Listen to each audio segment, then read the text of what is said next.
الحمد لله نحمده ونستعينه ونؤمن به ونتوكل عليه ونعوذ بالله من شرور أنفسنا ومن سيئات أعمالنا من يهده الله فلا مضل له ومن يضلل فلا هادي له وأشهد أن لا إله إلا الله وحده لا شريك له وأشهد أن محمدا عبده ورسوله ورسله بالهدى ودين الحق ليظهره على الدين كله ولو كره المشركون اللهم صل على محمد وعلى آل محمد كما صليت على إبراهيم وعلى آل إبراهيم إنك حميد مجيد وبارك على محمد وعلى آل محمد كما باركت على إبراهيم وعلى آل إبراهيم إنك حميد مجيد أما بعد فإن خير الحديث كتاب الله فأحسن الهدي هدي محمد صلى الله عليه وسلم وشر الأمور محدثاتها وكل محدثة بدعة وكل بدعة ضلالة وكل ضلالة في النار يا أيها الذين آمنوا اتقوا الله حق تقاته ولا تموتن إلا وأنتم مسلمون أعوذ بالله من الشيطان الرجيم بسم الله الرحمن الرحيم وإذا سألك عبادي عني فإني قريب أجيب دعوة الداع إذا دعاني فليستجيبوا لي وليؤمنوا بي لعلهم يرشدون. പ്രിയമുള്ള സഹോദരങ്ങളെ സഹോദരിമാരെ, അല്ലാഹുവിന്റെ കൽപ്പനകളെ അങ്ങേയറ്റം സൂക്ഷ്മതയോടുകൂടി കൈകാര്യം ചെയ്യണമെന്നും തഖ്വയിൽ കൊണ്ട് ജീവിതത്തെ ചിട്ടപ്പെടുത്തണമെന്നും എന്നോട് നിങ്ങളോടും ആദ്യമായി ഉണർത്തുകയാണ്.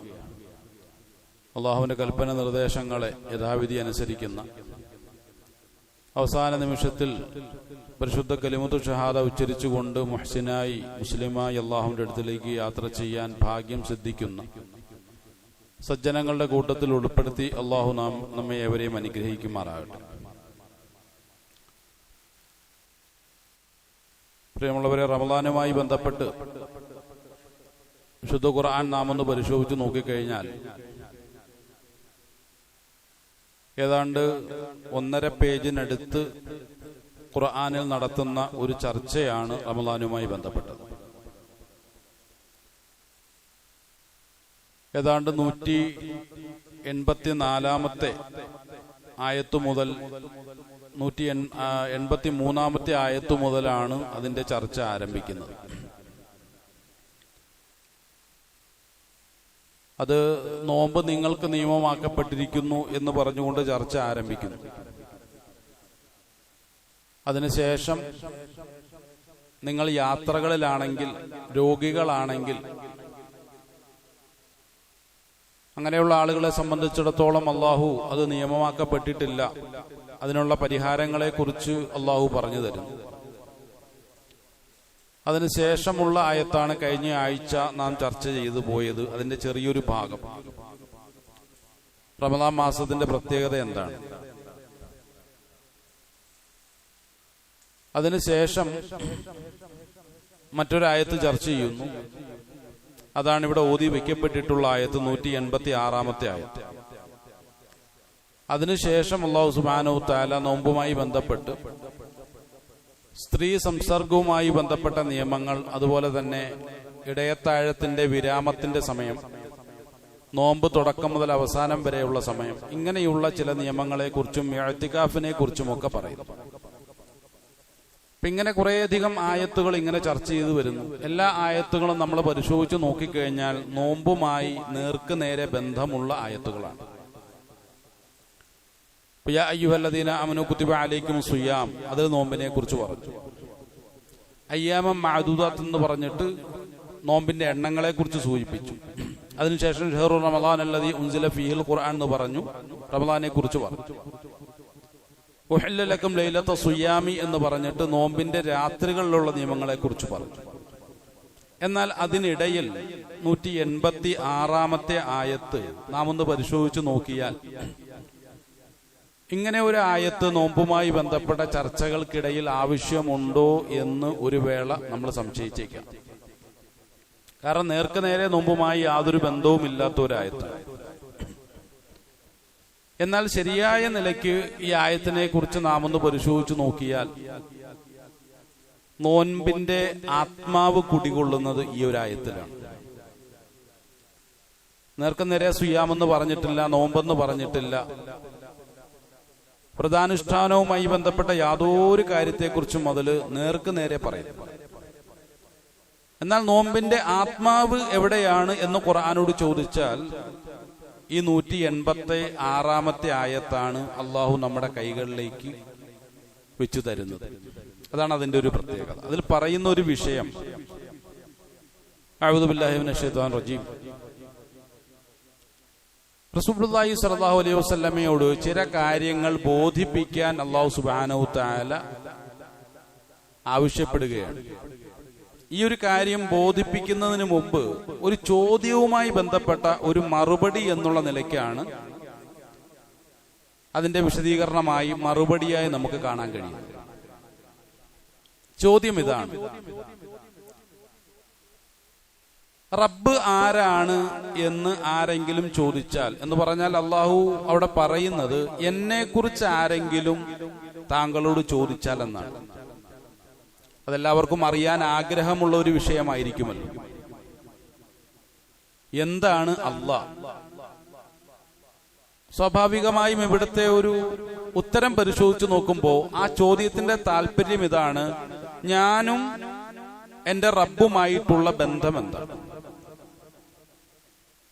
ആ ബന്ധങ്ങളുടെ ഒരു തലം ഒന്ന് വിശദീകരിച്ച് തരണം എന്ന് ആരെങ്കിലും റസൂലുള്ളാഹി സ്വല്ലല്ലാഹു അലൈഹി വസല്ലമയോട് വന്ന് പറഞ്ഞാൽ, റസൂലുള്ളാഹി സ്വല്ലല്ലാഹു അലൈഹി വസല്ലം ആ ഒരു ചോദ്യത്തെ, ആ ഒരു ആവശ്യത്തെ എങ്ങനെ വിശദീകരിക്കണം, നിർവഹിക്കണം എന്നുള്ളൊരു ഭാഗമാണ് ഖുർആൻ ഇവിടെ ആവശ്യപ്പെടുന്നത്. ഇതാണ് ആയത്ത്. ഇദാ സഅലക, താങ്കളോട് ആരെങ്കിലും ചോദിച്ചാൽ, ഇബാദി, എന്റെ അബ്ദുകളിൽപ്പെട്ട ആരെങ്കിലും ചോദിച്ചാൽ. ഫിഖറുകളായ ഉലമാക്കൾ പറയുന്നു, ഈ അബ്ദി എന്നുള്ള പദപ്രയോഗത്തെ മുൻനിർത്തിക്കൊണ്ട് മുഫസ്സിറുകളായ ഉലമാക്കൾ പറയുന്നത്, ആ ഒരു അബ്ദി എന്നുള്ള പദപ്രയോഗം പരിശോധിച്ചു നോക്കിയാൽ വലിയ സ്നേഹത്തിന്റെ ഒരു പ്രയോഗമാണത്, വലിയ കാരുണ്യത്തിന്റെ ഒരു പ്രയോഗമാണത്. അതിന്റെ അറബി പദഘടന, മറ്റുള്ള കാര്യങ്ങളെയൊക്കെ, വ്യാകരണ ശാസ്ത്രമൊക്കെ പരിശോധിച്ചിട്ടാണ് മുഫസ്സിറുകളായ ഉലമാക്കൾ ഈ ഒരു അഭിപ്രായം പറയുന്നത്. പിന്നെ അതിലുള്ള സാഹിത്യം, അബ്ദി എന്ന് പറയുമ്പോൾ അതിലുള്ള സ്നേഹവും കാരുണ്യവും അതൊരിക്കലും നമുക്ക് ഭൗതിക ലോകത്ത് നിന്നുകൊണ്ട്, ഭൗതികമായ മാനങ്ങളിൽ നിന്നുകൊണ്ട്, ഭൗതികമായ ചിന്തകളിൽ നിന്നുകൊണ്ട്, ബുദ്ധികളിൽ നിന്നുകൊണ്ട്, കാഴ്ചപ്പാടിൽ നിന്നുകൊണ്ട് വിശദീകരിക്കുക സാധ്യമല്ല. അത് അനുഭവിച്ചറിയേണ്ട ഒന്നാണ്. അത് ഭൗതികതയും വിട്ട് ആത്മീയമായ തലങ്ങളിൽ ഏതെങ്കിലും ഒരു അബ്ദ് അവന്റെ റബ്ബുമായി വിലയം പ്രാപിക്കുന്നുവെങ്കിൽ മാത്രം അവന് മാത്രം ഉൾക്കൊള്ളാൻ കഴിയുന്ന വല്ലാത്തൊരു ആത്മീയമായൊരു സത്യമാണ്. അതാണ് ഇദാ സഅലക ഇബാദി, എന്റെ അബ്ദുകൾ എന്ന് പറഞ്ഞാൽ എന്റെ പ്രിയപ്പെട്ട അബ്ദുകളെന്നോ എന്റെ ഏറ്റവും അടുത്ത അബ്ദുകളെന്നോ ഏത് നിലയ്ക്ക് വേണമെങ്കിൽ നമുക്ക് വ്യാഖ്യാനിക്കാം. അങ്ങനെയുള്ള എന്റെ അബ്ദ് താങ്കളോട് ചോദിച്ചാൽ, ആരെക്കുറിച്ചാണ്? അന്നി, എന്നെ കുറിച്ച് എങ്ങാനും ചോദിച്ചാൽ, ഫഇന്നി ഖരീബ്, അപ്പോൾ എന്നെ കുറിച്ച് താങ്കൾ പറഞ്ഞു കൊടുക്കേണ്ടത് ഞാൻ അവന്റെ ഖുർബാണ് എന്ന് പറഞ്ഞു കൊടുക്കും. ഖുർബ് എന്ന് പറഞ്ഞാൽ സാധാരണ സ്നേഹബന്ധവുമായി ബന്ധപ്പെട്ട ഒരു പദപ്രയോഗമല്ല. ഖുർബ് എന്ന് പറയുമ്പോൾ പ്രണയാതുരമായ ഒരു സ്നേഹത്തിന്റെ സാഹിത്യങ്ങൾക്കോ നമ്മുടെ ചിന്തകൾക്കോ ഭൗതികമായ മാനങ്ങൾക്കോ ഒന്നും വിശദീകരിക്കാൻ കഴിയാത്ത നിലയ്ക്കുള്ള എന്തെങ്കിലും ഒരു ആസ്വാദനം അല്ലെങ്കിൽ എന്തെങ്കിലും ഒരു യാഥാർത്ഥ്യമുണ്ടെങ്കിൽ അതിനെക്കുറിച്ച് പറയാൻ കഴിയുന്ന ഒരു പദപ്രയോഗമാണ് ഖുർബ്. കരീബ് എന്ന് പൊതുവിൽ നമ്മൾ അടുപ്പമുള്ളത് എന്ന് പറയുമെങ്കിലും ഖുർബ് എന്നുള്ള ഒരു പദം ഇഷ്കുമായി ബന്ധപ്പെട്ടതാണ്. അത് പ്രണയാതുരമാണ്. അത് കേവല സ്നേഹമല്ല, വെറുതെ ഇങ്ങനെ സ്നേഹം, ഒരു നേരം പോക്ക് എന്നുള്ള നിലയ്ക്കല്ല. വല്ലാത്തൊരു ആത്മീയമായ ഒരു ആസ്വാദനത്തിന്റെ ഏതൊക്കെയോ തലങ്ങളിലൂടെ നമ്മളെ കൂട്ടിക്കൊണ്ടുപോകുന്ന ഒരു തലമുണ്ടെങ്കിൽ അതിനെക്കുറിച്ചാണ് അല്ലാഹു സുബ്ഹാനഹു തആല ഇവിടെ ഫഇന്നി ഖരീബുൻ എന്ന് പറഞ്ഞത്. നമുക്ക് വിശദീകരിക്കാൻ സാധ്യമല്ല, വ്യാഖ്യാനിക്കാനും കഴിയില്ല. അത് ഓരോ ആളുകളും ആ ഒരു ഖുർബിയത്തിനെ അടുത്തറിയുമ്പോൾ അവന് മാത്രം ആസ്വദിക്കാൻ കഴിയുന്ന സ്നേഹത്തിന്റെ വല്ലാത്തൊരു തലമാണ്. അല്ലാഹു സുബ്ഹാനഹു വ തആല എന്താ പറഞ്ഞത്? ഫഇന്നി ഖരീബുൻ. അവരുടെയൊക്കെ ഖുർബാണ് എന്ന് താങ്കളൊന്ന് പറഞ്ഞു ബോധ്യപ്പെടുത്തണം. സുബ്ഹാനല്ലാഹ്. നമ്മളൊന്ന് ചിന്തിച്ചു നോക്കുക. പലപ്പോഴും ഇസ്ലാമികമായ ചർച്ചകളുടെ മേഖലകളിൽ അള്ളാഹുവിനെ ക്രൂരനായിട്ടും ഭീകരനായിട്ടും ചിത്രീകരിക്കുന്ന ഒരു ശൈലി പൊതുവിൽ നമുക്ക് കാണാൻ സാധിക്കും. സാന്ദർഭികമായി സൂചിപ്പിക്കുകയാണ്. അതേ അവസരത്തിൽ ദൈവികമായ സങ്കല്പങ്ങളെ ഏറ്റവും മനോഹരമായി അവതരിപ്പിക്കുന്ന ഒരു മതവിഭാഗമുണ്ടെങ്കിൽ അത് ക്രൈസ്തവരാണ്. ദൈവത്തെക്കുറിച്ച് സംസാരിക്കുമ്പോൾ തന്നെ അവർ പറയുന്നത് അത് സ്നേഹമാണ്. ദൈവത്തിന്റെ സ്നേഹങ്ങളെ കുറിച്ച് നമുക്ക് വ്യാഖ്യാനിക്കാൻ കഴിയില്ല എന്നൊക്കെയാണ് ദൈവത്തെക്കുറിച്ചുള്ള അപദാനങ്ങൾ ഉൾക്കൊള്ളുന്ന ഗാനങ്ങൾ അവർ അവതരിപ്പിക്കുന്നത്. ദൈവസ്നേഹം വർണ്ണിച്ചിടാൻ വാക്കുകൾ പോരാ എന്ന് തുടങ്ങി ധാരാളം ദൈവികമായ സങ്കല്പങ്ങൾ. നീ ഒന്ന് കരഞ്ഞാൽ ഉടനെ അവൻ നിന്നോട് ഓടിയെത്തും. നിന്റെ കണ്ണൊന്ന് നിറഞ്ഞാൽ അപ്പോൾ തന്നെ അവൻ ഓടി വന്ന കണ്ണീർ തുടച്ചു കളയും. നീ ഒന്ന് മനസ്സുകൊണ്ടൊന്ന് വേദനിച്ചാൽ അപ്പോൾ തന്നെ നിന്നെ ചേർത്ത് പിടിക്കും. എന്തുമാത്രം സ്നേഹത്തിന്റെ സങ്കല്പങ്ങളാണ്. എന്നാൽ ഇവിടെ ഒന്ന് നമ്മൾ മനസ്സിലാക്കണം, ശരിക്കും സ്നേഹത്തെക്കുറിച്ച് ആധികാരികമായി സ്നേഹത്തെ വർണ്ണിക്കാൻ പ്രാപ്തിയുള്ളവരാണോ അവർ? നമ്മൾ പരിശോധിക്കേണ്ട ഒരു വിഷയമാണ്. സാന്ദർഭികമായി ഒന്ന് സൂചിപ്പിക്കുന്നത് മാത്രം. ആദം നബി അലൈഹിസ്സലാം പഴം പറിച്ച് തിന്നു, തെറ്റ് ചെയ്തു. എന്താ പിന്നീട് സംഭവിച്ചത്? ദൈവികമായ സങ്കല്പത്തിൽ അവരുടെ വിശ്വാസ സങ്കല്പം എന്നുള്ളത് അത് കടുത്ത അപരാധമായി പോയി, ക്ഷമിക്കാൻ പറ്റാത്ത തെറ്റായി പോയി. ഇവിടെ ദൈവം ക്രൂരനാണ്. ദൈവിക സങ്കല്പം എന്നുള്ളത് ക്രൂര സങ്കല്പമാണ്. അതുകൊണ്ട് എന്ത് ചെയ്തു? പാവങ്ങളായ മനുഷ്യ സമൂഹം ഒന്നടങ്കം പാപികളായി മാറി. ന്യായമാണോ? അല്ല. ഏതെങ്കിലും സ്നേഹത്തിനോ ആത്മാർത്ഥതയ്ക്കോ ഉൾക്കൊള്ളാൻ കഴിയുന്ന ഒരു വിധിയാണോ അത്? ഒരിക്കലുമല്ല. അതൊരു ക്രൂര സങ്കല്പമാണ്. തെറ്റ് ചെയ്യാത്ത ആദമിന്റെ സന്തതികളടക്കം പാപികളായി മാറി. അതിനുശേഷം ആ ദൈവം ആദമിന്റെ വിഷയത്തിൽ ക്ഷമിച്ചത്, അത് മുഖേന ആദമിന്റെ സന്തതികളുടെ വിഷയത്തിൽ ക്ഷമിച്ചത് എപ്പോഴാണ്? കാൽവരി കുന്നുകളിൽ അതിക്രൂരമായ രൂപത്തിൽ ദൈവത്തിന്റെ പുത്രൻ ക്രൂശിക്കപ്പെട്ട് അത് കണ്ട് ആ കുരിശിലേറി അവിടെ കിടന്ന് അതിക്രൂരമായ പീഡകൾ സഹിച്ച് ആ പുത്രൻ മരണം ഏറ്റുവാങ്ങിയപ്പോൾ ദൈവം പറഞ്ഞു, ഇനി ഞാൻ പാപങ്ങളൊക്കെ പുറത്തു തരാം. ഇതല്ലേ അവരുടെ ദൈവിക സങ്കല്പം.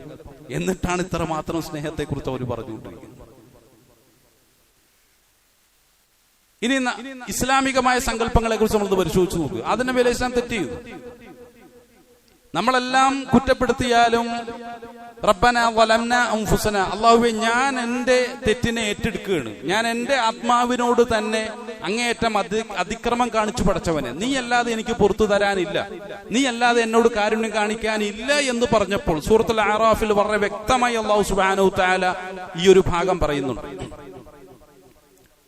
സ്വയം തെറ്റ് ഏറ്റെടുത്ത നിമിഷം അല്ലാഹു സുബ്ഹാനഹു തആല സൂറത്തുൽ ബഖറയിലൂടെ പറയുന്നു, അഊദു ബില്ലാഹി മിനശ് ശൈത്വാനിർ റജീം, ഫതലഖാ ആദമു മിർ റബ്ബിഹി കലിമാതിൻ ഫത്താബ അലൈഹി. ആദം നബി അലൈഹിസ്സലാം സ്വയം തെറ്റ് ഏറ്റെടുക്കുന്ന കലിമത്തുകൾ പറഞ്ഞ നിമിഷം തന്നെ അല്ലാഹു സുബ്ഹാനഹു തആല ആദമിന്റെ പാപങ്ങളൊക്കെ പുറത്തു കൊടുത്തു. അതിനുശേഷം അല്ലാഹു സുബ്ഹാനഹു വ തആല പറയുന്നു, ഫമൻ തബിഅ ഫഇമ്മാ യഅതിയന്നകും മിന്നി ഹുദാ ഫമൻ തബിഅ ഹുദായ ഫലാ ഖൗഫുൻ അലൈഹിം വലാ ഹും യഹ്സനൂൻ. ആദമേ, പേടിക്കണ്ട, വ്യസനിക്കേണ്ട, മനപ്രയാസപ്പെടേണ്ട, സമാധാനമായിരിക്കൂ. താങ്കളെ ഞാൻ ഉൾക്കൊള്ളുന്നു. താങ്കൾ ആദി പിതാവാണ്, മനുഷ്യ കുലത്തിന്റെ പിതാവാണ്, ആദരണീയനാണ്. വലഖദ് കറംനാ ബനി ആദം, ആദം സന്തതികളെ നാം ആദരിച്ചിരിക്കുന്നു. സൂറത്തുൽ ഇസ്രാ, ഖുർആൻ ആയത്തുകളാണ്.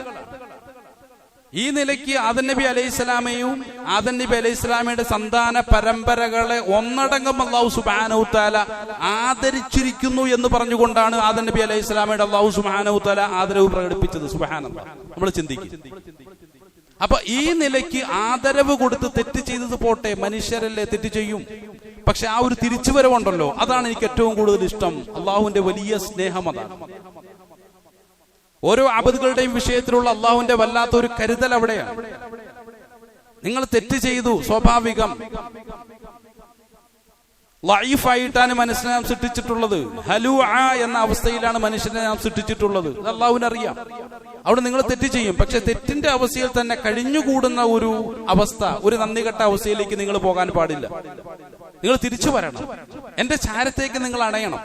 കൊച്ചുകുട്ടികൾ തെറ്റ് ചെയ്യും, അവസാനം കൊഞ്ചി ചിരിച്ചുകൊണ്ട് എന്ത് ചെയ്യും? അവര് മാതാവിന്റെ ചാരത്തേക്ക് അണയുമ്പോൾ ആ മാതാവ് ചേർത്ത് പിടിക്കും, ചിലപ്പോ കവിളിലൊരു നുള്ളു കൊടുക്കും എന്ന് പറഞ്ഞതുപോലെ.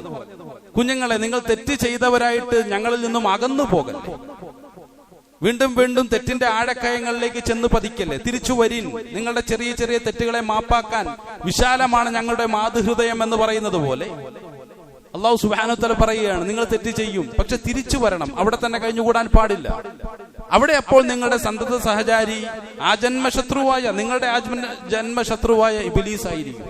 കാലഘട്ടത്തിലെ കുട്ടികളോട് ഇന്ന് മാതാപിതാക്കൾ പറയുന്നത് തന്നെയാണ്, മക്കളെ നിങ്ങൾ തെറ്റ് ചെയ്തു, നിങ്ങൾ ഏറ്റു പറയും, ഞങ്ങൾ മാപ്പാക്കാം, ചേർത്ത് പിടിക്കാം.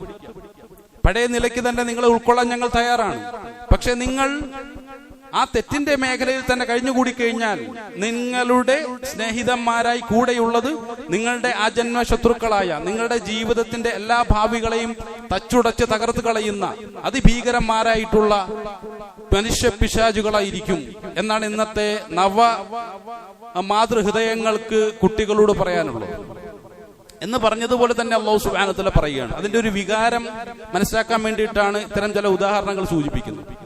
അല്ലാഹു സുബ്ഹാനഹു വ തആല ഇത് തന്നെ പറഞ്ഞു, വലാ തത്തബിഉ ഖുതുവാതി ശൈത്താൻ, ശൈത്താന്റെ കാലടിപ്പാടുകൾ നിങ്ങൾ പിൻപറ്റല്ലേ. തെറ്റ് ചെയ്യും, സ്വാഭാവികമാണ്, നിങ്ങൾ തിരിച്ചു വരിൻ. സുബ്ഹാനല്ലാഹ്, എത്ര വലിയൊരു സ്നേഹസങ്കല്പമാണ്. ഇതാണ് ഇസ്ലാമിന്റെ സങ്കല്പം. പക്ഷെ സങ്കടകരം, ഈ ഒരു ഉന്നതമായ ഉദാത്തമായ സ്നേഹത്തിന്റെയും പ്രണയത്തിന്റെയും ഇഷ്കിന്റെയും ഖുർബിയ്യത്തിന്റെയും സങ്കല്പം അല്ലാഹു സുബ്ഹാനഹു വ തആല സ്വന്തം സ്നേഹ സങ്കല്പമായി വിശുദ്ധ ഖുർആനിലൂടെ, ഇത് കേവലം വ്യാഖ്യാനങ്ങളല്ല, വിശുദ്ധ ഖുർആൻ കൊണ്ട് തന്നെ നസ്സാണ്, ഹദീസല്ല, ഖുർആനാണ്. സംശയിക്കേണ്ടതില്ലല്ലോ. നേർക്ക് നേരെ അല്ലാഹ് തന്നെ പറയുന്ന കാര്യമാണ്. ഇത്രയും നല്ല ഉദാത്തമായ സ്നേഹസങ്കല്പങ്ങൾ ഉണ്ടായിട്ടും പലപ്പോഴും മുസ്ലിം സമൂഹം വീണ്ടും വീണ്ടും അള്ളാഹുവിനെ ഭീകരനായി ചിത്രീകരിക്കാനുള്ള വലിയ ശ്രമങ്ങൾ നടത്തിക്കൊണ്ടേയിരിക്കുന്നു എന്ന് പറയുമ്പോഴാണ് അത് വല്ലാത്ത ഒരു അസഹനീയമായി നമുക്ക് അനുഭവപ്പെടുന്നു. പ്രിയമുള്ളവരെ, ഖുർആനിൽ നിന്നും അള്ളാഹുവിനെ ഉൾക്കൊള്ളാൻ നമ്മൾ തയ്യാറാണ്. ജനങ്ങൾ ഖുർആനെ വിട്ടു, ഹദീസിനെയും വിട്ടു. കേവല എന്നെപ്പോലുള്ള ചില വിവരം കെട്ട ആളുകളുടെ പ്രഭാഷണങ്ങളിൽ മാത്രം ജനങ്ങളുടെ വിജ്ഞാനങ്ങൾ ഒതുക്കിക്കളഞ്ഞു.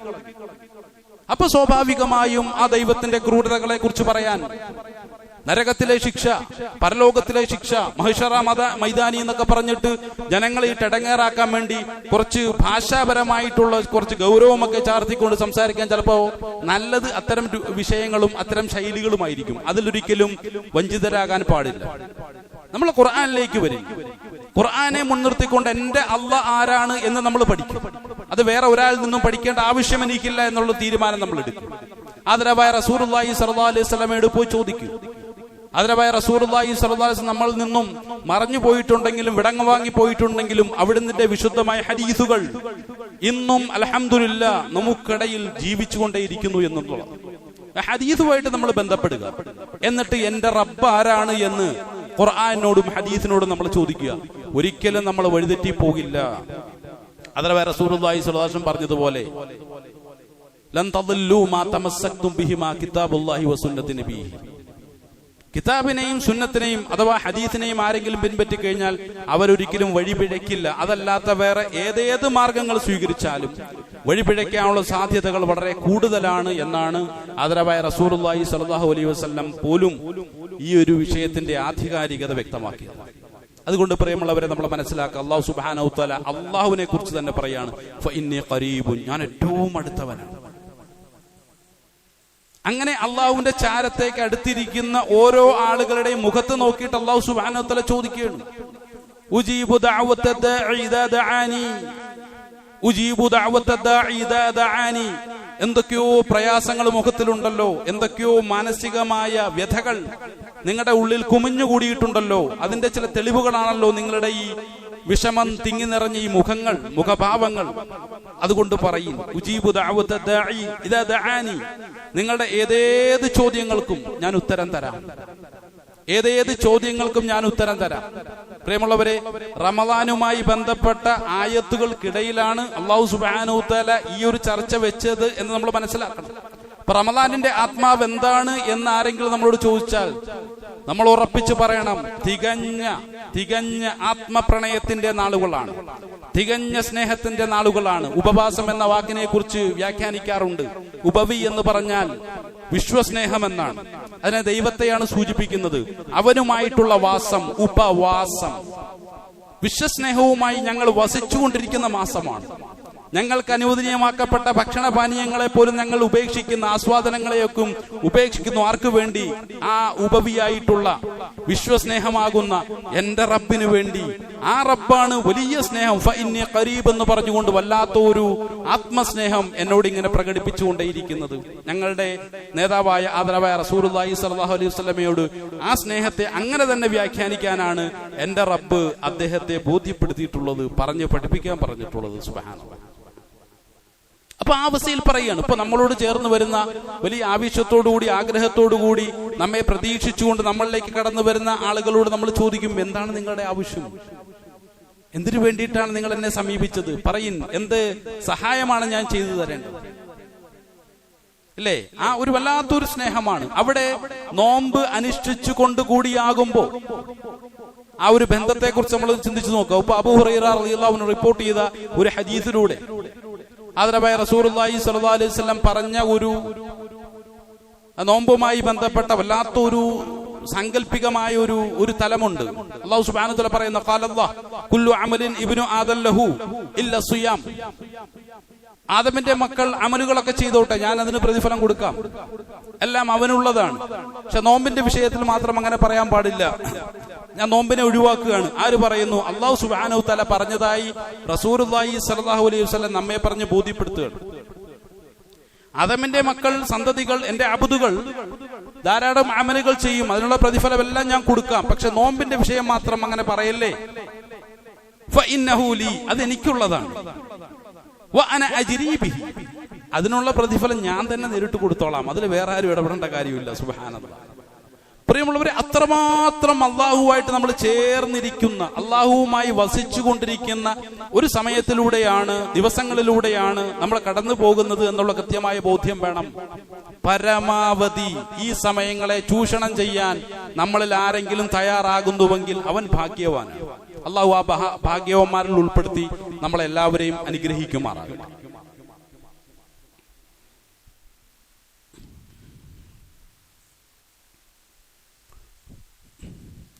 അൽഹംദുലില്ലാഹി റബ്ബിൽ ആലമീൻ, സ്വലാത്തു വസ്സലാമു അലാ അഷ്റഫിൽ മുർസലീൻ വഅലാ ആലിഹി വസഹ്ബിഹി അജ്മഈൻ. അമ്മാ ബഅദ്. അല്ലാഹുവിന്റെ കൽപ്പനകളെ ശിരസാ വഹിച്ചുകൊണ്ട് ജീവിതത്തെ മുന്നോട്ട് നയിക്കണമെന്നും തഖ്വയിൽ കൊണ്ട് ജീവിതത്തെ ചിട്ടപ്പെടുത്തണമെന്നും രണ്ടാമത് ഒന്നുകൂടി ഉണർത്തുകയാണ്. അഊദു ബില്ലാഹി മിനശ് ശൈത്വാനിർ റജീം. ബിസ്മില്ലാഹിർ റഹ്മാനിർ റഹീം. വലഖദ് ഖലഖ്നൽ ഇൻസാന വനഅലമു മാ തുവസ്വിസു ബിഹി നഫ്സുഹു വനഹ്നു അഖറബു ഇലൈഹി മിൻ ഹബ്ലിൽ വരീദ്. 80-ാമത്തെ സൂറത്ത് അല്ലാഹു സുബ്ഹാനഹു തആല അതിലൂടെ വ്യക്തമാക്കുന്ന വളരെ പ്രധാനപ്പെട്ട ഒരു കാര്യം. വലഖദ് ഖലഖനൽ ഇൻസാൻ, മനുഷ്യനെ സൃഷ്ടിച്ചത് നാമാണ്. വനഅലമു മാ തുവസ്വിസു ബിഹി നഫ്സുഹു, അവന്റെ മനസ്സിന്റെ ഓരോരോ മന്ത്രണങ്ങളെയും ഞാൻ അറിഞ്ഞുകൊണ്ടേയിരിക്കുകയാണ്. വനഹ്നു, എന്താ കാരണം എന്നറിയോ? വനഹ്നു അഖറബു ഇലൈഹി മിൻ ഹബ്ലിൽ വരീദ്, കാരണം അവന്റെ കണ്ടനാടിയോളം ഞാൻ അവനോട് ചേർന്നിരിക്കുകയാണ്. സുബ്ഹാനല്ലാഹ്. അല്ലാഹു നമ്മളുമായി ബന്ധപ്പെട്ട ആ ഒരു അടുപ്പം പ്രഖ്യാപിച്ചുകൊണ്ടിരിക്കുകയാണ്. നമ്മൾ ചിലപ്പോൾ ചോദിച്ചേക്കാം, ഫഇന്നി ഖരീബ് എന്ന് അല്ലാഹു സുബ്ഹാനഹു തആല പറഞ്ഞല്ലോ പ്രവാചകൻ, ആ അടുപ്പം എത്രത്തോളമാണ്? അതൊന്നു പറഞ്ഞു തരാൻ കഴിയുമോ എന്ന് ചോദിച്ചാൽ അല്ലാഹു സുബ്ഹാനഹു തആല റസൂലുള്ളാഹി സ്വല്ലല്ലാഹു അലൈഹി വസല്ലം അപ്പോൾ തന്നെ വിശുദ്ധ ഖുർആനിലേക്ക് നമ്മൾ ക്ഷണിക്കുകയാണ്. വരിൻ, 50-ാമത്തെ സൂറത്ത്, അതിലായത്തിൽ അല്ലാഹു സുബ്ഹാനഹു തആല പറഞ്ഞിരിക്കുന്നു ആ ഒരു ഖുർബിയത്ത് എന്ന് പറയും. വനഹ്നു അഖറബു എന്ന് വെച്ചാൽ അവനോട് ഞാൻ ഏറ്റവും അടുത്തിരിക്കുന്നു എന്നാണ്. എത്രത്തോളം? ഹബ്ലുൽ വരീദിനോളം. അതിനേക്കാൾ ഒരു അടുപ്പം നമുക്ക് പ്രഖ്യാപിക്കാൻ കഴിയുമോ? നമ്മളുടെ സ്നേഹം എന്ന് പറഞ്ഞാൽ അങ്ങേയറ്റത്തെ സ്നേഹം ഒന്ന് ആലിംഗനം ചെയ്യാം, അതൊക്കെ ശരീരത്തിന് പുറമെയാണ്. പക്ഷെ അല്ലാഹു സുബ്ഹാനഹു വതആല നമ്മളുമായി ആലിംഗനം ചെയ്യുമ്പോൾ അത് ശരീരത്തിനുള്ളിലേക്ക് ഉൾച്ചേർന്ന് വരുന്നു എന്നുള്ളതാണ്. ഇതുകൊണ്ട് ഉദ്ദേശിക്കുന്നത് ഇതുപോലെ ഒരു സ്നേഹം ഭൗതിക ലോകത്ത് ഒരു തലത്തിലും നമുക്ക് വ്യാഖ്യാനിക്കാൻ സാധ്യമല്ല അല്ലാഹുവിനല്ലാതെ എന്നുള്ളതാണ്. അത്രമാത്രം സ്നേഹം. ഇവിടെയാണ് നേരത്തെ സൂചിപ്പിച്ച ആ റമദാനിന്റെ ആത്മാവുമായി ബന്ധപ്പെട്ട ആ ഒരു ആയത്തിൽ അല്ലാഹു സുബ്ഹാനഹു വതആല പറയുന്നത്, നിങ്ങൾക്ക് എന്തെങ്കിലും എന്നോട് പറയാനുണ്ടെങ്കിൽ നിങ്ങൾ പറഞ്ഞുകൊള്ളൂ. നിങ്ങളുടെ വേദനകൾ, നിങ്ങളുടെ മനോവിഷമങ്ങൾ, നിങ്ങളുടെ ബുദ്ധിമുട്ടുകൾ എല്ലാം എന്നോട് പറഞ്ഞോളൂ. ഇതൊക്കെ കേൾക്കാൻ വേണ്ടിയിട്ടാണ് ഞാൻ ഇവിടെ കാത്തിരിക്കുന്നത്. നമ്മൾ ചിന്തിച്ചു നോക്കേണ്ട ഒരു വിഷയം. അള്ളാഹു നമ്മുടെ പിന്നാലെ നടക്കുകയാണ്. എന്തെങ്കിലും പറയാനുണ്ടോ? വിഷമങ്ങൾ ഉണ്ടാവുമല്ലോ, ബുദ്ധിമുട്ടുകൾ ഉണ്ടാവുമല്ലോ, വേദനകൾ ഉണ്ടാവുമല്ലോ, എന്തെങ്കിലുമൊക്കെ പറയാനുണ്ടോ എന്ന് ചോദിച്ചിട്ട് അള്ളാഹു എന്റെ പിന്നാലെ നടക്കുമ്പോ ഞാൻ എന്റെ വേദനകളും എന്റെ പ്രയാസങ്ങളും എന്റെ ആകുലതകളും വ്യാധികളും ഒക്കെ ഞാൻ പറഞ്ഞുകൊണ്ടിരിക്കുന്ന എന്റെ സുഹൃത്തിനോടാണ്. അവൻ എത്രത്തോളം അത് കേട്ടിരിക്കും? ഒരു പരിധിക്കപ്പുറം അവനും മടുത്തു തുടങ്ങും. അപ്പോഴും അള്ളാഹു എന്നോട് പറയാണ്, എന്നോട് പറ. എന്റെ സുഹൃത്തിനോട് പറയുമ്പോൾ ചിലപ്പോ അത്രയൊന്നും ഉൾക്കൊള്ളാൻ അവനെ കൊണ്ട് സാധിച്ചു എന്ന് വരില്ല. നീ എന്നോട് പറ. ഫൽയസ്തജീബൂലി, ഞാൻ നിനക്ക് ഉത്തരം നൽകാം. ഒരു പക്ഷെ ഈമാനിലേക്ക് കടന്നു വരാൻ അത് നിനക്കൊരു പ്രേരണയായെങ്കിലോ. അള്ളാഹുവിന്റെ ആവശ്യം നമ്മളൊന്നും ചിന്തിച്ചു നോക്കും. അള്ളാഹുവിന്റെ ആവശ്യം പോലെ നമ്മുടെ പിന്നാലെ നടക്കുക. ശരിയായ മാർഗദർശനത്തിലേക്ക് വരാൻ, ശരിയായ ഇർഷാദാത്തുകൾ നിന്റെ ജീവിതത്തിൽ നിനക്ക് കണ്ടെത്താൻ ഒരു പക്ഷേ ഞാനുമായിട്ടുള്ള ഈ ഒരു അടുപ്പം, ഞാനുമായിട്ടുള്ള ഈ ഒരു സഹവാസം നിനക്ക് പ്രേരണ നൽകിയേക്കാം. പ്രവാചകരെ അതുകൊണ്ട് ഒന്ന് പറഞ്ഞു കൊടുക്കുന്നവർ, അത്രമാത്രം ഞാൻ അവരെ ഇഷ്ടപ്പെടുന്നു എന്നൊന്ന് പറഞ്ഞു കൊടുക്കും. അല്ലാഹു സുബ്ഹാനഹു വ തആല പറയുക. അവിടെയാണ് പ്രിയമുള്ളവരെ ദുആയുടെ വലിയ പ്രാധാന്യത്തെ കുറിച്ച് നമ്മൾ ഓരോരുത്തരും മനസ്സിലാക്കേണ്ടത്. വേറൊരു ഭാഗത്ത് അല്ലാഹു സുബ്ഹാനഹു വ തആല ചോദിക്കുകയാണ്, ഒരു മടുത്തിട്ടുള്ള ഒരു പ്രയോഗം പോലെയാണ്. എന്റെ അല്ലാഹു സുബ്ഹാനഹു വ തആല നടക്കുകയാണ്. എന്തെങ്കിലും ചോദിക്കാനുണ്ടോ, പറയാനുണ്ടോ, വിഷമങ്ങളുണ്ടോ, പറയെന്ന് പറഞ്ഞ് എന്റെ പിന്നാലെ അല്ലാഹു നടക്കുകയാണ്. അതിനോടൊപ്പം അല്ലാഹു സുബ്ഹാനഹു വ തആല പറഞ്ഞ മറ്റൊരു കാര്യം, അഊദു ബില്ലാഹി മിനശ് ശൈത്വാനിർ റജീം, ഫദ്കുറൂനി അദ്കുറുക്കും വഷ്കുറൂലി വലാ തക്ഫുറൂൻ. നീ എന്നെ ഓർമ്മിക്കാവോ, ഞാൻ നിന്നെയും ഓർമ്മിക്കാം. നീ എന്നെ ഒന്ന് ഓർമ്മിക്കാമോ, ഞാൻ നിന്നെയും ഓർമ്മിക്കാം. അല്ലാഹു പറയാണ്, എന്റെ പിന്നാലെ നടക്കുകയാണ്. അല്ലാഹു മരണം വരെ എന്റെ പിന്നാലെ നടക്കും. മരണത്തോടുകൂടി അല്ലാഹു സുബ്ഹാനഹു വ തആല സിഫത്ത് മാറ്റും. അപ്പൊ കുറച്ച് ഗൗരവം ഉണ്ടാവും ആ ഒരു സിഫത്തിന്. അതിനു മുന്നേ ഭാഗ്യവാന്മാരായ ആളുകൾ ആ ഒരു അസുലഭ മുഹൂർത്തത്തെ നന്നായി പ്രയോജനപ്പെടുത്തുമെന്നാണ് ഖുർആനും ഹദീസും പല ആവർത്തി വ്യക്തമാക്കിക്കൊണ്ടിരിക്കും. അവസാനം മടുത്തു, എന്നോട് ഇത്ര സ്നേഹത്തോടുകൂടി, ഇത്ര കരുതലോടുകൂടി, ഇത്ര കാരുണ്യത്തോടുകൂടി എന്റെ പിന്നാലെ അല്ലാഹ് നടന്നിട്ടും എനിക്ക് അള്ളാഹുവിനെ പരിഗണിക്കാൻ സമയമായിട്ടില്ല. അവസാനം അല്ലാഹ് പറയുകയാണ്, സൂറത്തുൽ ഫുർഖാൻ 25-ാമത്തെ സൂറത്തിന്റെ അവസാനത്തെ ആയത്ത്. എല്ലാവരും നിരന്തരം പരിശോധിക്കുന്ന ഈ ഒരു ആയത്ത്. അല്ലാഹ് പറയുകയാണ്, ഖുൽ, പ്രവാചകരെ താങ്കളൊന്ന് പറയും, പ്രവാചകരെ താങ്കളൊന്ന് പറയും. ഈ ഒരു ആയത്തിൽ കുറച്ച് ഗൗരവം കൂടുതലുണ്ടെന്ന് തോന്നിപ്പോകാറാണ്. ഖുൽ, പ്രവാചകരെ താങ്കളൊന്ന് പറയും, മാ യഅബഉ ബികും റബ്ബി ലൗലാ ദുആഉകും, മാ യഅബഉ ബികും റബ്ബി ലൗലാ ദുആഉകും. പ്രവാചകരെ ഇത് തന്നെ അവരൊന്ന് പറഞ്ഞു കേൾപ്പിക്കും. ഞാൻ ഈ പറഞ്ഞതുപോലെ തന്നെ പറഞ്ഞു കേൾപ്പിക്കണം. ഈ ആയത്തിന്റെ താല്പര്യം അതാണ്, അതിന്റെ സാഹിത്യം അതാണ്, അതിന്റെ പ്രയോഗം അതാണ്. ഞാൻ ഈ പറഞ്ഞതുപോലെ തന്നെ പോയി പറഞ്ഞു കൊടുക്കണം. ഖുൽ, പ്രവാചകരെ താങ്കൾ പറഞ്ഞു കൊടുക്കിൻ, മാ യഅബഉ ബികും റബ്ബി ലൗലാ ദുആഉകും.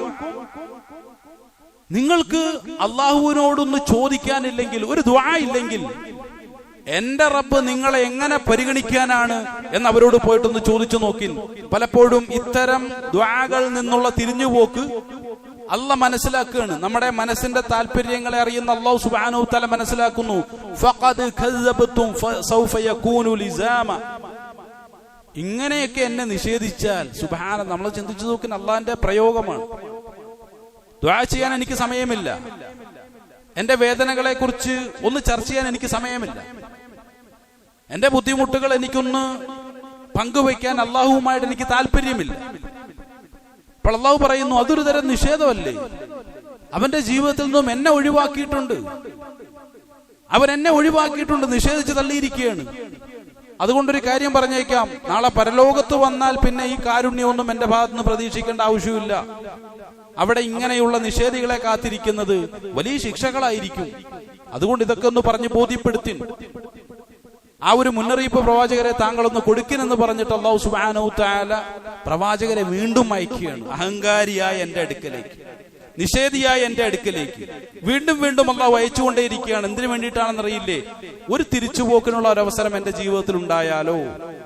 റസൂലുള്ളാഹി സ്വല്ലല്ലാഹു അലൈഹി വസല്ലം പറഞ്ഞു, അങ്ങനെ ആരെങ്കിലും തിരിച്ചു തന്നാൽ അള്ളാഹുവിനുണ്ടാകുന്ന സന്തോഷം. യാത്രാവേളയിൽ വലിയൊരു അപകടത്തിൽപ്പെട്ടു. ഇനി തിരിച്ച് ജീവിതത്തിലേക്ക് വരാൻ പറ്റാത്ത രൂപത്തിൽ മരുഭൂമിയുടെ അകത്തളങ്ങളിൽ കുടുങ്ങിപ്പോയ ഒരു മനുഷ്യൻ, അവൻ മരണാസന്നനായി മാറിക്കൊണ്ടിരിക്കുകയാണ്. മരണത്തിലേക്ക് വളരെയധികം അടുത്തുകൊണ്ടിരിക്കുകയാണ്. ആ സമയത്ത് ജീവിതത്തിലേക്ക് തിരിച്ചു വരാനുള്ള കൃത്യമായ ഹദീസുണ്ട്, ഒന്നും പറയാനുള്ള സമയമില്ല. വളരെ സുന്ദരമായി റസൂലുള്ളാഹി സ്വല്ലല്ലാഹു അലൈഹി വസല്ലം വ്യാഖ്യാനിച്ചു പറഞ്ഞ ഒരു ഹദീസുണ്ട്, അതൊന്നും പറയാനുള്ള സമയമില്ല. അതിന്റെ രത്നച്ചുരുക്കം മാത്രം സൂചിപ്പിക്കുകയാണ്. അങ്ങനെ തിരിച്ച് ജീവിതത്തിലേക്ക് വരാൻ ഒരു സാധ്യത ലഭിക്കുന്ന ഒരു മനുഷ്യന്റെ സന്തോഷം എത്രത്തോളമായിരിക്കും. എനിക്ക് തിരിച്ച് ഈ മരുഭൂമി ആകുന്ന അപകടത്തിൽ നിന്ന് രക്ഷപ്പെട്ട് എന്റെ നാട്ടിലേക്ക് തിരിച്ചുപോയി എന്റെ വീട്ടുകാരോടൊപ്പം, എന്റെ മക്കളോടൊപ്പം, എന്റെ ഭാര്യയോടൊപ്പം തിരിച്ചു ചേരാനുള്ള അവസരം ഇതാ ലഭ്യമായിരിക്കുന്നു എന്ന് തിരിച്ചറിയുന്ന വേളയിൽ ഒരു മനുഷ്യന്റെ ഉള്ളിലുണ്ടാകുന്ന അങ്ങേയറ്റത്തെ ആഹ്ലാദം എത്രത്തോളമായിരിക്കും. അതേ ആഹ്ലാദമാണ്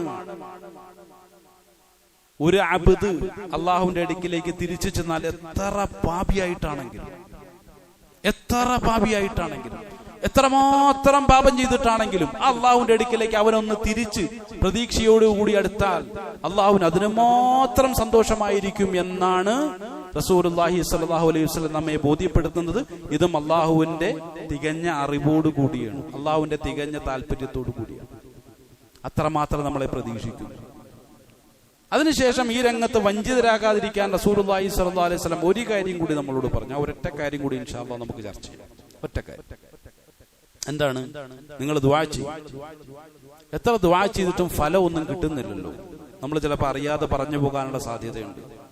റസൂലുള്ളാഹി സ്വല്ലല്ലാഹു അലൈഹി വസല്ലം പറഞ്ഞു, 3 രൂപത്തിലാണ് നിങ്ങളുടെ ദുആകളെ പരിഗണിക്കപ്പെടുന്നത്. ഒന്ന്, നിങ്ങൾ ചോദിക്കുന്നു, ഇന്ന പ്രശ്നങ്ങളുണ്ട് പടച്ചവനെ, ഒന്ന് പരിഹരിച്ചു തരണം. അൽഹംദുലില്ലാ, 2 ദിവസം കഴിഞ്ഞപ്പോ നല്ലൊരു പരിഹാരം ഉണ്ടായി. അൽഹംദുലില്ലാ, വലിയ സന്തോഷം. അള്ളാഹുവിനോട് ഞാൻ ചോദിച്ചു, എനിക്ക് അള്ളാഹു തന്നു. ഇതാണ് ഒന്നാമത്തെ അവസ്ഥ. ഇത് ഭൗതിക ലോകവുമായി ബന്ധപ്പെട്ടതാണ്, അവിടെ കൊണ്ട് തന്നെ അവസാനിക്കുകയും ചെയ്യും. രണ്ടാമത്തേത്, നമ്മുടെ ജീവിതത്തിൽ വിധികളായി പല നിലയ്ക്കുമുള്ള ഇടങ്ങേറുകൾ ഖദറുകളായി നിശ്ചയിക്കപ്പെട്ടിട്ടുണ്ടാവും. അത് പരലോകത്തേക്ക് നമുക്ക് നന്മയ്ക്ക് വേണ്ടിയിട്ടാണ്. കാരണം പരലോകത്ത് ചിലപ്പോൾ നമ്മൾ ചെയ്യുന്ന അമലു സാലിഹത്തുകളൊന്നും പോരാതെ വരുമ്പോ ചില പരീക്ഷണങ്ങൾ അകപ്പെടുത്തിയിട്ട് അള്ളാഹു എന്ത് ചെയ്യും? വലിയ സവാബുകൾ പരലോകത്തേക്ക് വേണ്ടി മാറ്റി. അങ്ങനെ ചില ഖദറുകൾ നമ്മുടെ ജീവിതത്തിൽ വെച്ചിട്ടുണ്ടാവും. അപ്പൊ നമ്മൾ ദുആ ചെയ്യുന്നു, അല്ലാഹു സുബ്ഹാനഹു തആല മനസ്സിലാക്കുന്നു, എല്ലാം അറിയുന്നവനായ അല്ലാഹു, ഇവന്റെ ഈ ആവശ്യം സാധിച്ചു കൊടുക്കുന്നതിനേക്കാളും ഇവൻ ഏറ്റവും കൂടുതൽ നല്ലത് ആ വലിയ അപകടത്തിൽ നിന്നും ഇവനെ ഒഴിവാക്കലായി. അല്ലാഹു സുബ്ഹാനഹു തആല എന്ത് ചെയ്യുന്നു? നമ്മുടെ ദുആയ്ക്ക് പകരമായി ആ അപകടത്തെ ഒഴിവാക്കുന്നു. നമ്മളൊന്നും അറിയുന്നില്ല. എന്നിട്ട് നമ്മൾ പറയുകയാണ്, നന്ദി കെട്ടവനായിട്ട് ഞാൻ പറയുകയാണ്, എത്ര ദുആ ചെയ്തിട്ടും പടച്ചവൻ എന്റെ ഒരു ദുആയും പരിഗണിച്ചിട്ടില്ല. ഞാനിങ്ങനെ നടന്നു വരാനുള്ള കാരണവും, നേരെ നിൽക്കാനുള്ള കാരണവും, സുജൂദ് ചെയ്യാനുള്ള കാരണവും, റുക്ഊ ചെയ്യാനുള്ള ശേഷിയും ആ അപകടത്തിൽ നിന്നും അള്ളാഹു എന്നെ രക്ഷപ്പെടുത്തിയതിന്റെ പേരിൽ മാത്രം സംഭവിച്ചു പോയതാണ്. അതിന്റെ നിഅമത്ത് ഞാൻ മനസ്സിലാക്കുന്നില്ല.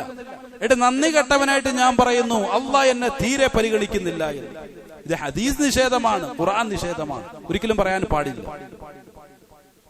അതുകൊണ്ട് ആ രൂപത്തിലുള്ള ഇടങ്ങേറുകൾ അള്ളാഹു എന്ത് ചെയ്യും? നമ്മൾ പോലും അറിയാതെ ഒഴിവാക്കിക്കൊണ്ടിരിക്കുകയാണ്. മൂന്നാമത്തേത്, ഈ ലോകത്തുള്ള ഇടങ്ങേറുകളെല്ലാം ജീവിതത്തിലേക്ക് വരികയും ചെയ്യും. ചോദിച്ചിട്ട് പടച്ചവനൊന്നും തന്നതുമില്ല. എന്തായാലും കുഴപ്പമില്ല, ദുആയല്ലേ, നല്ലതല്ലേ, അള്ളാഹ് പറഞ്ഞതല്ലേ, അതിനെ റസൂലുള്ളാഹി സ്വല്ലല്ലാഹു അലൈഹി വസല്ലം പറഞ്ഞതല്ലേ, അതങ്ങോട്ട് ചെയ്തേക്കാം എന്ന് വിചാരിച്ചിട്ട് അതങ്ങനെ തുടർന്നുകൊണ്ടേയിരിക്കുകയാണ്. നല്ല ഒരു മുഅ്മിന്റെ അവസ്ഥയാണ്. നാളെ പരലോകത്ത് ചെല്ലുന്നു, അല്ലാഹു സുബ്ഹാനഹു തആല എല്ലാത്തിനുമുള്ള പ്രതിഫലം കണക്കാക്കി കൊടുക്കുന്നു. അവനോട് ചോദിക്കുന്നു, എന്തെങ്കിലും കുറവ് വല്ലതും സംഭവിച്ചിട്ടുണ്ടോ? അവൻ പറയുന്നു, പടച്ചവനെ, നിന്റെ കണക്കെടുപ്പ് ഭയങ്കരമാണ്, അത്ഭുതപ്പെടുത്തിക്കളും. ഞാൻ ചിന്തിക്കുക പോലും ചെയ്യാത്ത എത്രയോ അമലുകളാണ് എനിക്ക് അനുകൂലമായി എന്റെ ജീവിതത്തിലേക്ക് കടന്നു വന്നിട്ടുള്ളത്. അത് സ്വർഗപ്രവേശനത്തിന് എന്നെ അർഹനാക്കിയിരിക്കുന്നു എന്ന് പറഞ്ഞുകൊണ്ട് അങ്ങേയറ്റം ആഹ്ലാദത്തിലാണ്. അല്ലാഹു സുബ്ഹാനഹു വ തആല പറയും, നീ ഇങ്ങ് വരീൻ, എന്നോടൊപ്പം വരീൻ, ഒരു കാഴ്ച കൂടി എനിക്ക് നിന്നെ കാണിച്ചു തരാനുണ്ട്. ഇവരെയും കൂട്ടി അല്ലാഹു സുബ്ഹാനഹു വ തആല ഇങ്ങനെ പോകുമ്പോ ദൂരെ സൽക്കർമ്മങ്ങളുടെ 2 പർവ്വത സമാനമായ വലിയ 2 സംഗതികൾ അവൻ കാണുന്നുണ്ട്. അല്ലാഹു സുബ്ഹാനഹു വ തആല കണ്ടു. അത് നിങ്ങൾ കണ്ടോ? അപ്പൊ അവൻ പറയും, പടച്ചവനെ, ഇതെന്താണ്? ഇതാരുടെ സൽക്കർമ്മമാണിത്?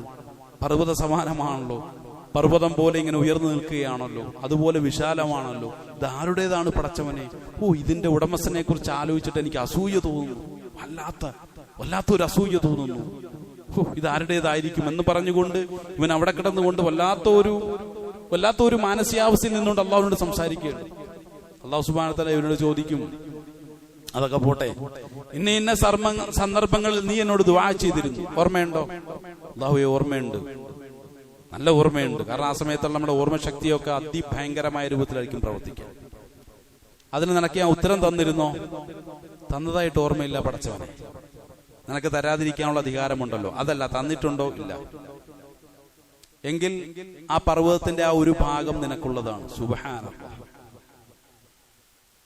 അങ്ങനെ ഓരോരോ ദുആകളും അല്ലാഹു സുബ്ഹാനഹു വ തആല എണ്ണി പറഞ്ഞിട്ട് ചോദിക്കും, അതിനുള്ള ഉത്തരം ഞാൻ ഭൂമിയിൽ വെച്ച് നിനക്ക് നൽകിയിരുന്നോ? ഇല്ല പടച്ചവനെ. എങ്കിൽ ഈ പർവ്വതം മുഴുവൻ നിനക്കുള്ളതാണ്. നിന്റെ ഓരോരോ ദുആകൾക്കുമുള്ള സവാബുകൾ ഞാൻ ഈ ലോകത്തേക്ക് മാറ്റി മാറ്റി വെച്ചു, നിന്നോടുള്ള അങ്ങേയറ്റത്തെ സ്നേഹത്തിന്റെയും കരുതലിന്റെയും പേരിൽ മാത്രമായി. ഇതെല്ലാം ഞാൻ മാറ്റിവെച്ചു. അത് പർവ്വത സമാനമായി മാറി. ഇത്രയും ദുആ ചെയ്തിട്ടും ഞാൻ മറുപടി തരാതിരുന്നിട്ടും യാതൊരു അസ്വസ്ഥതയുമില്ലാതെ നല്ല സ്വബറിന്റെ വഴിയിലൂടെ നീ സഞ്ചരിച്ചു. വീണ്ടും വീണ്ടും എന്നിൽ പ്രതീക്ഷ അർപ്പിച്ചു. അതെന്നിൽ വലിയ ആവേശം ഉണ്ടാക്കി. വീണ്ടും വീണ്ടും നിന്റെ പ്രതിഫലം കൂട്ടിക്കൂടി അവസാനം ഈ അവസ്ഥയിലെത്തിയിട്ടുണ്ട്. ഇതും കൂടി നിനക്കുള്ളതാണെന്ന് പറഞ്ഞുകൊണ്ട് ഈ മനുഷ്യന് കൊടുക്കും എന്നുള്ളതല്ല. അതിനുശേഷം ആ മനുഷ്യൻ പറയുന്ന ഒരു വർത്തമാനമുണ്ട്. അതാണ് അതിന്റെ ഒരു ട്വിസ്റ്റ് എന്ന് പറയുന്നത്. ഇന്നിപ്പോ അങ്ങനെയാണല്ലോ അതിന്റെ ഭാഷ എന്ന് പറയുന്നത്.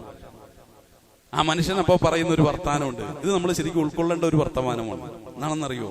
പടച്ചവനെ, ഞാൻ ദുനിയാവിൽ വെച്ച് കുറെ നിന്നോട് ചോദിച്ചിരുന്നു, കുറെയൊക്കെ നീ എനിക്ക് തന്നു. തരാത്തതിന് പകരമായിട്ടാണ് നീ ഇവിടെ ഈ പ്രതിഫലമെല്ലാം ഒരുമിച്ച് കൂട്ടപ്പോ പർവ്വത സമാനമായി മാറിയത്.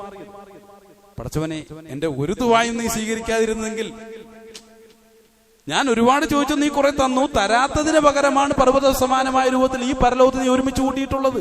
ആ ദുനിയാവൊക്കെ എത്ര നിസ്സാരമായിരുന്നു, അതിലുള്ള സൗഭാഗ്യങ്ങൾ എത്രമാത്രം നിസ്സാരമായിരുന്നു. നീ ഒന്നും തരാതെ അതും കൂടി പരലോകത്തേക്ക് വേണ്ടി ഒന്ന് മാറ്റി വെച്ചിരുന്നുവെങ്കിൽ ഇപ്പൊ നമുക്ക് അങ്ങനെ ചിന്തിക്കാൻ കഴിയുന്നുണ്ടോ?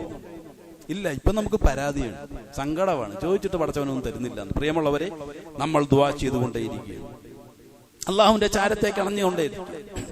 എന്നും ഒരു ഉപവാസിയെ പോലെ അള്ളാഹുവിന്റെ ചാരത്തെന്നും വസിക്കുന്നവനായ ഒരു വ്യക്തിയായി, ഒരു മുഅ്മിനായി, ഒരു മുഖ്ലിസായി, ഒരു മുത്തഖിയായി നമുക്ക് മാറാൻ സാധിക്കണം. അതിനുള്ള വലിയ തൗഫീഖ് നൽകി അല്ലാഹു സുബ്ഹാനഹു വ തആല നമ്മെ ഏവരെയും അനുഗ്രഹിക്കുമാറാകട്ടെ. നമ്മൾ ഇന്ന് വന്നുപോയിട്ടുള്ള വലുതും ചെറുതുമായ മുഴുവൻ പാപങ്ങളെയും അള്ളാഹു എന്റെ മഹത്തായ ഫദ്ല് കൊണ്ട് അവയൊക്കെ വിട്ടുപുറത്ത് മാപ്പാക്കി തരുമാറാകട്ടെ. റമദാൻ കൊണ്ട് വിജയിക്കുന്ന മുഅ്മിനീങ്ങളുടെ കൂട്ടത്തിൽ ഉൾപ്പെടുത്തി അള്ളാഹു നമ്മെ ഏവരെയും അനുഗ്രഹിക്കുമാറാകട്ടെ. അങ്ങേയറ്റം പ്രതീക്ഷയോടുകൂടി എന്നും അള്ളാഹുവിന്റെ ചാരത്തണയാനുള്ള വലിയ തൗഫീഖ് നൽകി അല്ലാഹു സുബ്ഹാനഹു വ തആല നമ്മളെ എന്നും കബൂൽ ചെയ്യുമാറാകട്ടെ. പെട്ടെന്നുള്ള മരണങ്ങളിൽ നിന്നും, മാരകമായ രോഗങ്ങളിൽ നിന്നും, എല്ലാവിധ ബലാ മുസീബത്തുകളിൽ നിന്നും അല്ലാഹു നമ്മളെയും നമ്മുടെ കുടുംബത്തിലുള്ള നാട്ടിലുള്ള മുഴുവൻ ആളുകളെയും കാത്തുരക്ഷിച്ച് അനുഗ്രഹിക്കുമാറാകട്ടെ. മുസ്ലിമായി പോയതിന്റെ പേരിൽ പ്രയാസങ്ങൾ അനുഭവിക്കുന്ന എല്ലാ മുസ്ലിമീങ്ങളെയും എല്ലാവിധ പ്രയാസങ്ങളിൽ നിന്നും അല്ലാഹു കരകയറ്റി അനുഗ്രഹിക്കുമാറാകട്ടെ. അതിന്റെ പേരിൽ ജയിലിൽ കഴിയുന്ന നിരപരാധികളായ ആളുകൾ അല്ലാഹു സുബ്ഹാനഹു വ തആല എത്രയും പെട്ടെന്ന് ജയിൽ മോചനം കൊടുത്ത് അനുഗ്രഹിക്കുമാറാകട്ടെ. അതിന്റെ പേരിൽ പ്രയാസപ്പെടുന്ന അവരുടെ കുടുംബാദികൾക്ക് അല്ലാഹു സുബ്ഹാനഹു വ തആല സമാധാനവും സമാശ്വാസവും സബറും കൊടുത്ത് അനുഗ്രഹിക്കുമാറാകട്ടെ. ലോകത്ത് മുസ്ലിമീങ്ങൾ അനുഭവിക്കുന്ന എല്ലാ വേദനകളിൽ നിന്നും യാതനകളിൽ നിന്നും പരിപൂർണമായ അല്ലാഹു സുബ്ഹാനഹു വ തആല കരകയറ്റി അനുഗ്രഹിക്കുമാറാകട്ടെ. വിശേഷിയ ഫലസ്തീൻ മുസ്ലിമീങ്ങൾ അനുഭവിച്ചുകൊണ്ടിരിക്കുന്ന ഓരോരോ പ്രയാസങ്ങൾക്കും അർഹമായ പ്രതിഫലം കൊടുത്ത അല്ലാഹു സുബ്ഹാനഹു വ തആല അവരെ അനുഗ്രഹിക്കുമാറാകട്ടെ. അവരുടെ പാപങ്ങൾ കൊടുത്ത അല്ലാഹു സുബ്ഹാനഹു വ തആല അനുഗ്രഹിക്കുമാറാകട്ടെ. അവരിൽ നിന്ന് മരണപ്പെട്ടു പോയ ആളുകൾക്ക് അല്ലാഹു സുബ്ഹാനഹു വ തആല ഷഹീദിന്റെ ഉന്നതമായ പ്രതിഫലം കൊടുത്ത് അനുഗ്രഹിക്കുമാറാകട്ടെ. നമ്മളിൽ നിന്നും മരണപ്പെട്ടു പോയിട്ടുള്ള മുഴുവൻ ആളുകളുടെയും ഖബറുകളെ അല്ലാഹു സുബ്ഹാനഹു വ തആല വിശാലമാക്കുകയും അവർക്കൊക്കെ മഗ്ഫിറത്തും മർഹമത്തും കൊടുത്ത് അനുഗ്രഹിക്കുമാറാകട്ടെ. മുസ്ലിമീങ്ങൾ നഷ്ടപ്പെട്ട ഇസ്സത്തിനെ ഖുർആന്റെ ഹദീസിന്റെ വഴിയിലൂടെ തിരിച്ചു പിടിക്കാനുള്ള തൗഫീഖും താഖത്തും കൊടുത്ത് മുസ്ലിം ലോകത്തെ അല്ലാഹു സുബ്ഹാനഹു വ തആല അനുഗ്രഹിക്കുമാറാകട്ടെ. اللهم اغفر للمؤمنين والمؤمنات والمسلمين والمسلمات الأحياء منهم والأموات. ربنا آتنا في الدنيا حسنة وفي الآخرة حسنة وقنا عذاب النار. آمين برحمتك يا أرحم الراحمين والحمد لله رب العالمين.